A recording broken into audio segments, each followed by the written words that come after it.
occasion de chute. Mais malheureux celui par qui cela arrive. Il vaut mieux qu'on lui attache au cou une meule en pierre et qu'on le précipite à la mer, plutôt qu'il ne soit une occasion de chute pour un seul des petits que voilà.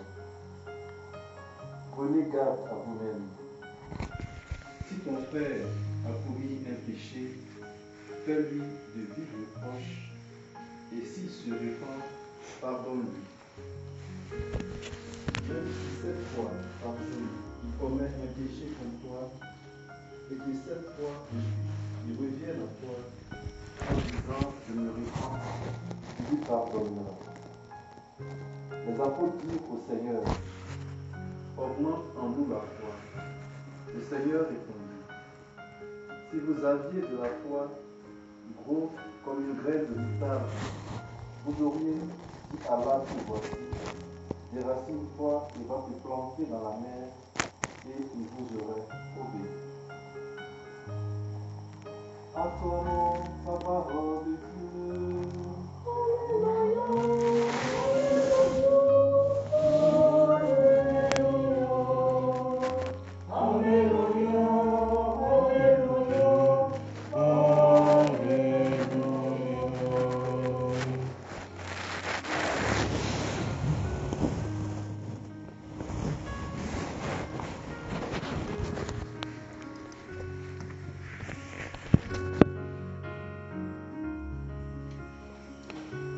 Dans l'évangile de ce jour, le Seigneur peint trois traits ou trois attitudes du disciple.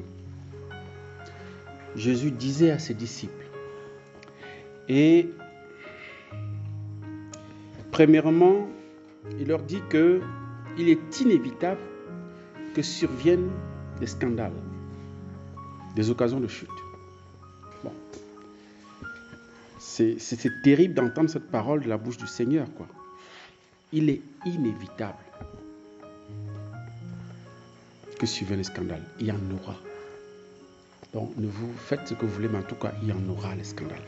Mais parce que, pourquoi il y en aura les scandales? Mais parce que nous sommes des hommes. Nous sommes des hommes de chair, nous sommes des hommes fragiles, nous sommes des hommes instables. Il n'y a personne sur terre qui échappe à cette loi-là. Mais il peut avoir, et nous pouvons être les deux. Nous pouvons, parce qu'il est dit que malheureux, mais malheureux celui par qui cela arrive, par qui le scandale arrive. C'est fort, hein?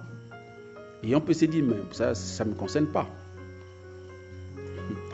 Surtout que le Christ ajoute, il vaut mieux qu'on lui attache au cou une meule en pierre et qu'on le précipite à la mer, plutôt qu'il ne soit une occasion de chute pour un seul de petit que voilà. Qui d'entre nous peut dire qu'il n'a jamais été un objet de scandale pour l'autre? Qui peut lever la main? Dans le plus d'un milliard de chrétiens qu'il y a sur la terre, peut dire je n'ai jamais été objet de scandale, je n'ai jamais été une occasion de chute pour un seul de petit. Qui?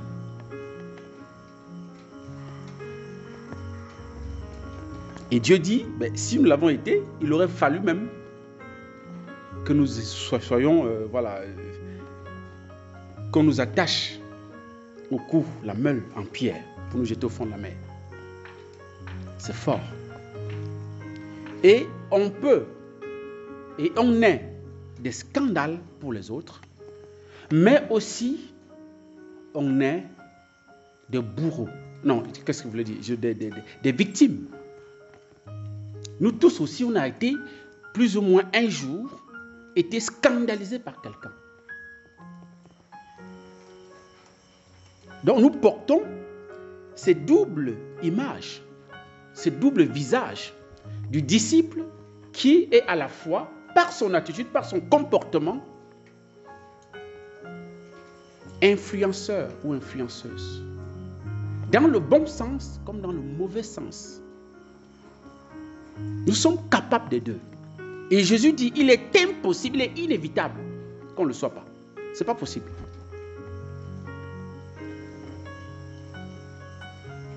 Et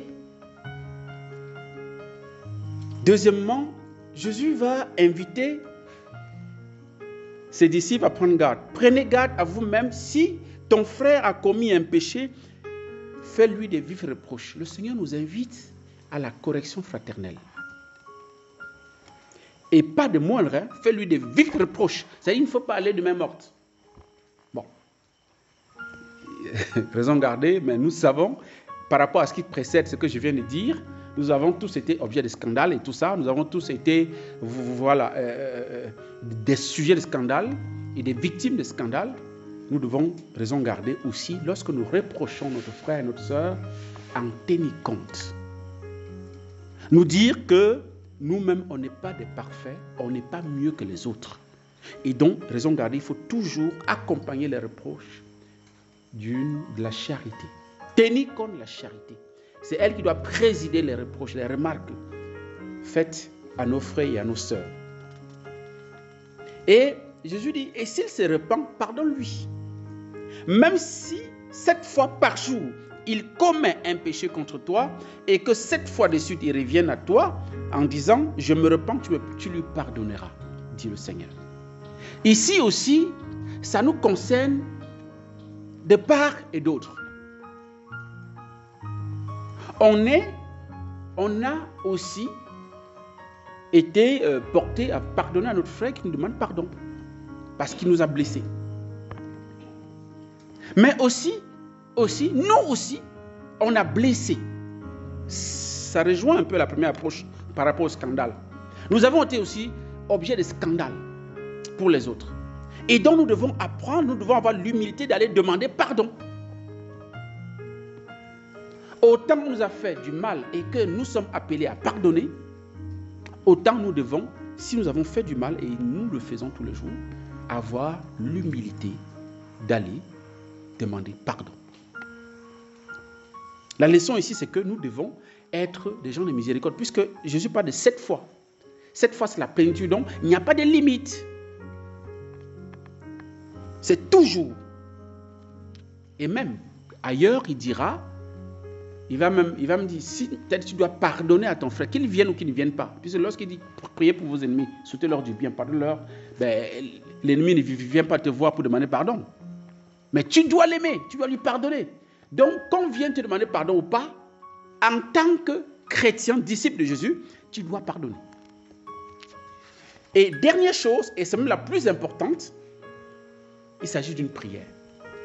Les apôtres, au regard de ce que Jésus vient de dire, se disent que là, nous sommes foutus.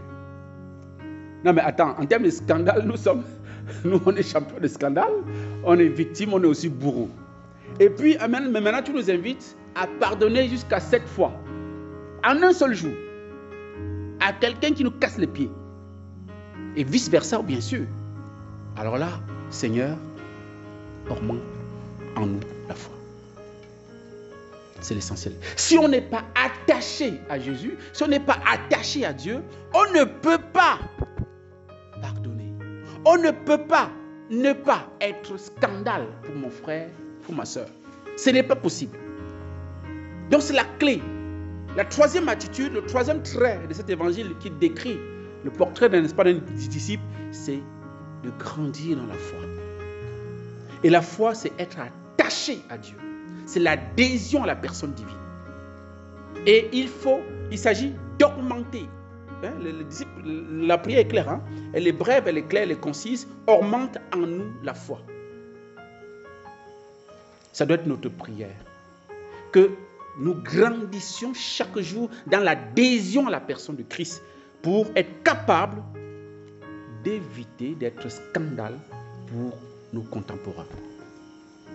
Pour être capable de pardonner incessamment à nos frères qui nous posent du tort. Et c'est cela qui signifie déplacer, déraciner un arbre. Puisque Jésus va dire, si vous aviez de la foi gros, comme une graine de moutarde, vous auriez dit à l'arbre que voici, déracine-toi et va te planter dans la mer, et il vous aurait obéi. Par la foi, nous sommes capables de planter l'arbre du pardon là où on nous a scandalisés, là où on nous a fait du mal, du tort. Et on nous a trahis. C'est le miracle de la foi. C'est le miracle de mon attachement, de mon intimité avec Dieu. C'est ça qui me permet d'avoir le regard de Dieu sur mon frère qui m'a fait du mal, parce que j'aurais plutôt compassion de lui, plutôt que l'esprit de vengeance, de colère. C'est ça, planter l'arbre de vie au cœur d'un autre monde rempli de scandales. Aujourd'hui, c'est dans le monde actuel, on parle de scandales, n'est-ce pas, des abus sexuels que les hommes et les femmes d'église ont fait. Depuis 1970 jusqu'à récemment. On compte des milliers de personnes, de victimes. Comment vivre avec ça? Comment avancer? C'est avancer dans la foi en plantant dans cette poubelle, si on peut dire, dans ces scandales qui choquent, planter l'arbre du pardon, qui est l'arbre de vie. C'est ça le miracle dont la foi est capable. Et cela dépend de notre attachement au Seigneur. Demandons cette grâce au Seigneur au cours de cette Eucharistie. Demandons cette grâce à Sainte Élisabeth de la Trinité, qu'on va fêter demain, mais qu'on anticipe aujourd'hui. Voilà, pour qu'elle puisse nous aider, elle, qui a su faire de son cœur la demeure de la Sainte Trinité, comme l'indique son nom, Élisabeth. Amen.